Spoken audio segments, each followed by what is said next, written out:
Hi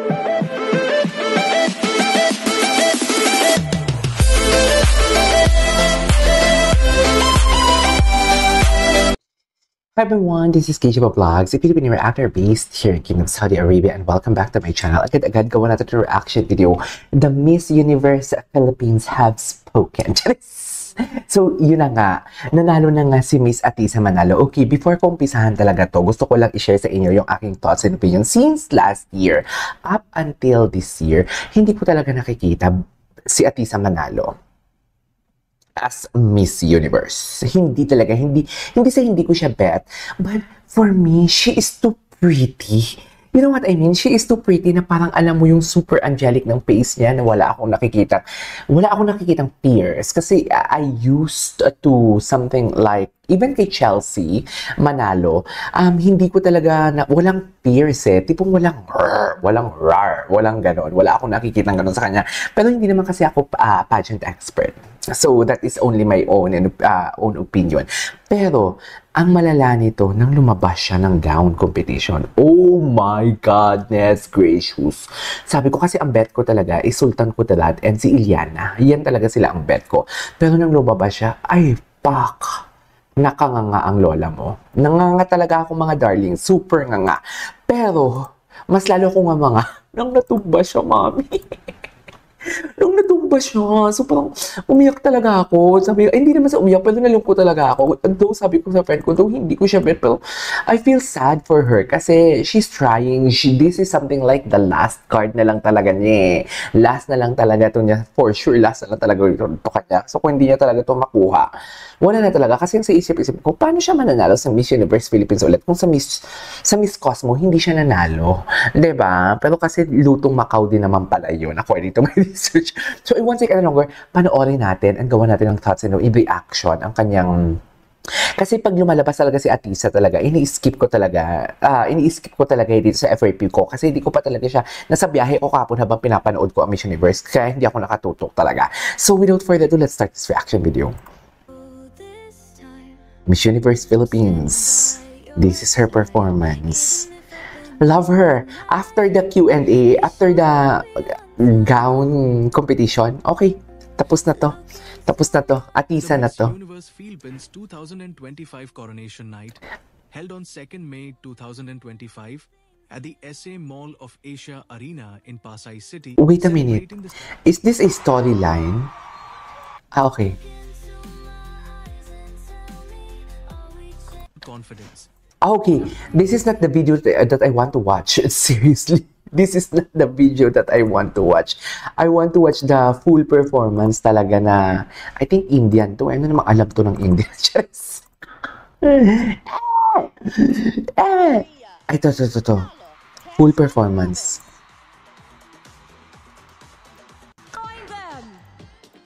Eto, hindi ko to napanood. Yung mga tinatawag na sila. Kasi skip ako ng skip, Diyos ko naman. Ang lala naman kasi ng kanilang ano. Ang lala ng kanilang...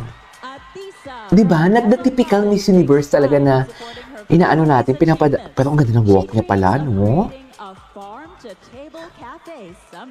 Ang ganda pala ng walk niya.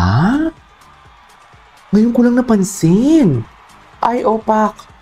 Sobrang ganda niya kasi talaga.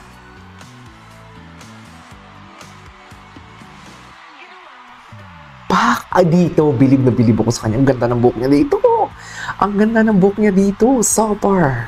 Super talaga. Super.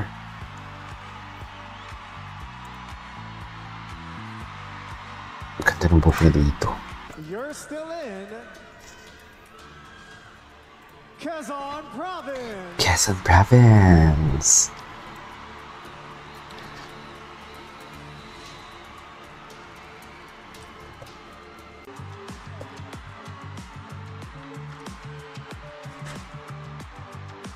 Grabe yung fans niya din.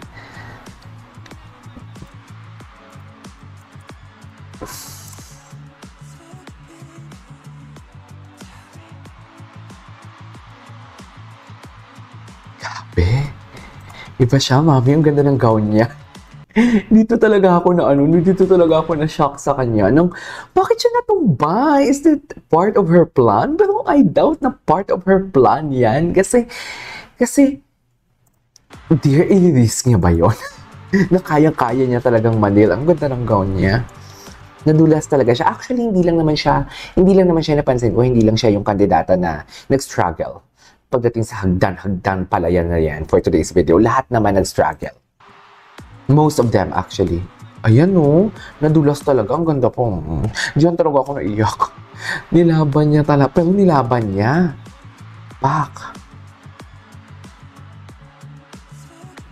Pero nilaban niya talaga, mami. And that's what you call composure. Diba? That's what you call composure. Nilaban niya talaga. Oh, ang ganda ng gown niya. Every tips. Ang ganda ng gown niya, I swear. Feeling ko na tatanggal pa yung likod for sure. Pero nilaban niya.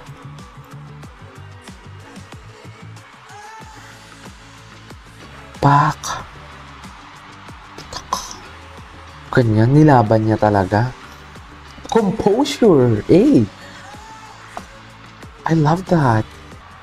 Come on down, Quezon Province. Alam mo, ang Q&A, hindi na ito nagva-vary for me.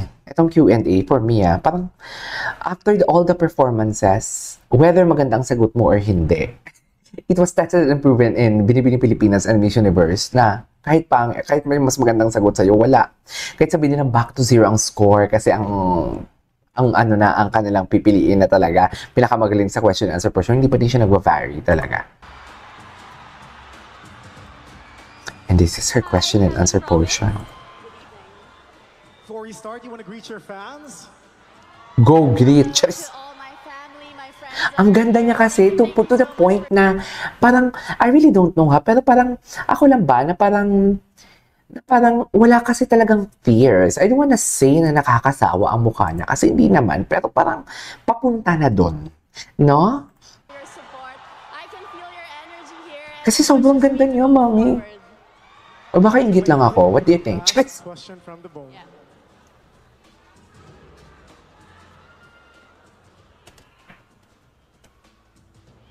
Your question is, they say that a good leader leads by example.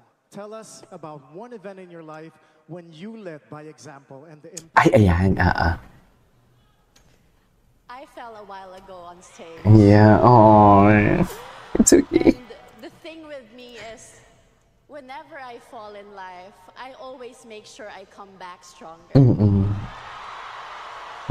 Last year, I was here on this stage, and for the second time this year, I'm here putting everything on this stage to be Miss Universe Philippines because this is mine and my grandmother's Shared dreams. way early this year. Oh, hindi mo lang naabutan. To her. Hindi mo lang naabutan pala nung lola niya. On point ang, niya, walang palabok. On point. Walang palabok. Ganda ng gown niya talaga. Pero ang ganda pala ng walk niya, no? Oh my God, ang ganda ng, deserve.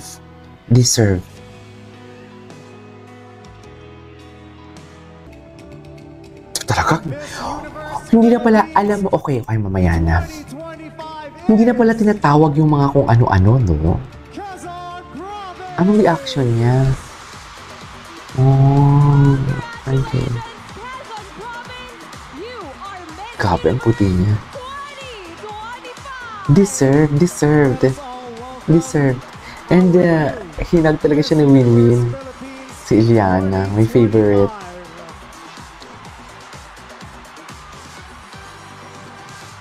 Congratulations, ladies. This is Sian Lim. It has been both a privilege. Si Sultan Kudarat parang sad, no?